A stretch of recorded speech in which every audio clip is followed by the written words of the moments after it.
This is Shannon, and welcome back to 10 Minutes of Astrology. So, we're going to talk about the new moon on February 20th, 2023. I finally got it to where it showed Greensboro time for those who watch more or less locally. I was doing Universal time for a while because I was just lazy and didn't feel like changing the time zone, but I have. However, it is going to be 7:07 Universal Time if you are somewhere else in the world watching. Let's hop right into it. The new moon is going to be at 1 degree 22 minutes in Pisces. So I usually just kind of skip over or skim over the sun and moon, like the new moon, full moon, actually reading that portion. And I usually go to the bigger planets and the bigger hitters. But today I'm actually going to talk about this particular placement.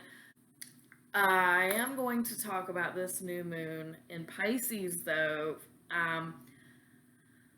with it being at 1 degree. So Pisces is the last sign of the zodiac. It encompasses everything in the zodiac, and it's a very heavy sign to be in. But we're having this new moon at 1 degree. And if y'all have watched my Through the Degree video, I hope you have. If you haven't, go check it out. But if you've watched that video, you know that 1 degree is the beginning. But this isn't a sign that is the ending. It's like old age. So are we about to see something happen mass with boomers? Is a new beginning for an old thing. Whatever the case may be, this is going to be a new beginning for something that's old. I would imagine that it is a very spiritual thing because it is in the last degree, but this new beginning doesn't know how to be new yet in an older way. It's like the older way is just dragging the new beginning. It's a very unsure place. It's not ideal. 1 degree is not a very ideal place for a new moon to be in, especially in the last sign of the zodiac. This is going to be bumpy, a bumpy new moon. So we're going into something that is just old, out of touch, outdated, but we're trying to revamp it. This world is just not good at whatever it is it's doing. And we need some God. We need some Jesus. Somebody pray. Anyway, the next thing that I wanted to talk about was Venus at 29 degrees 57 minutes of Aries and Pluto at 29 degrees 15 minutes of Capricorn.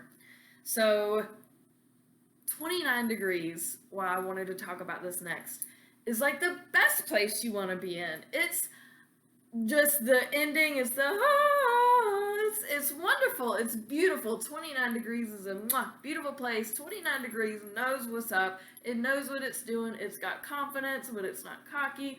It's the perfect place, really. It's like the most superior, whereas 0 and 1 degrees are like the worst of it. 29 degrees is the best of it. So 29 degrees with Pluto and Capricorn, and that's going to be dancing back and forth across Aquarius for the next year and a half. Buckle up when we go into 0 degrees of Aquarius, but I'll get there. It'll happen. I'll talk about it as I continue doing horoscopes and posting them for y'all to view. But Pluto is transformation. Pluto is about transformation. It's about death, reincarnation, and sex is really what it encompasses. So Pluto being at 29 degrees of Capricorn, Capricorn is about top down. It's rigid and structured, and it's go-getter and solo. Capricorn is very solo. Think about the goats, about how it just wants to climb and it doesn't need any help and it goes through impossible tasks. So all of these impossible things are like transforming our mind. Like, things can change. We're gonna take a win where we see a win because this is sextile. This is beautiful. Venus here is just all about relationships. Mercury is all about that small interpersonal communication. So maybe you're building some more smaller networks of relationships, and it's just transforming. This is just such a good place to be able to combat that 1 degree weird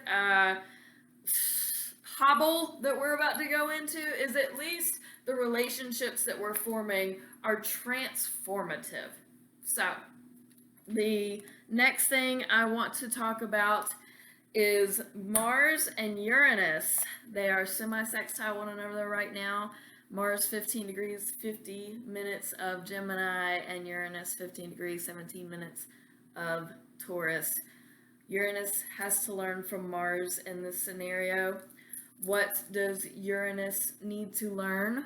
Well, let go. Be a little more free. Mars is about work. Gemini is like, no offense, Gemini is the antithesis of work because it's back and forth, it's wishy-washy. I have a bias against Geminis. I'm sorry. Y'all are square to most of me. I just can't. Besides the point. I will try to be as unbiased as possible, like I always do, but it's never really guaranteed. I only have a couple of minutes left, by the way. I'm going to try and finish this up. So, Mars is that work, it's that action, it's that grind. Gemini is the manipulative back and forth, can't make up its mind. So, guess what? With that is teaching Uranus and Taurus, let go. It's really not that important. What is the worst that's going to happen? We'll all deal with it and we'll handle it and we're going to take it in stride. And Uranus in Taurus needs to learn that. It needs to, be able to allow somebody to teach us it's okay to not have a perfectly clean house because Taurus is very homely. Uranus is very creative.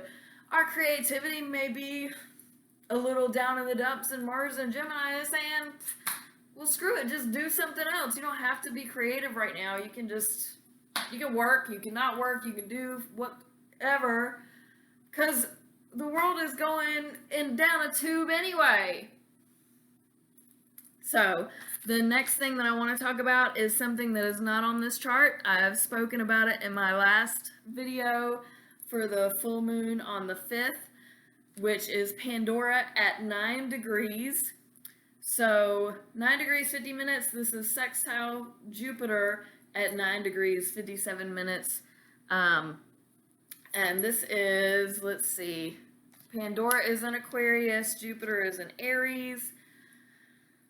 This is a lot of fun, but again, it's opening Pandora's box. I only have like a minute left. So the other things that I want to talk about, I've talked about in my last video.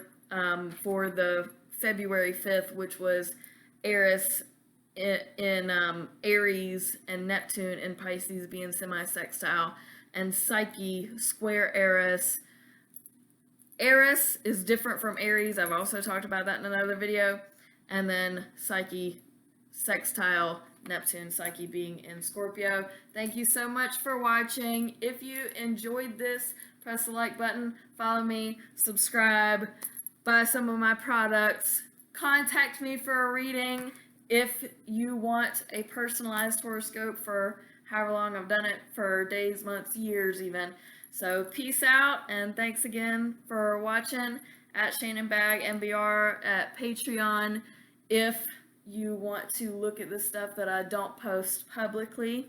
So again, peace out, much love, bye fam.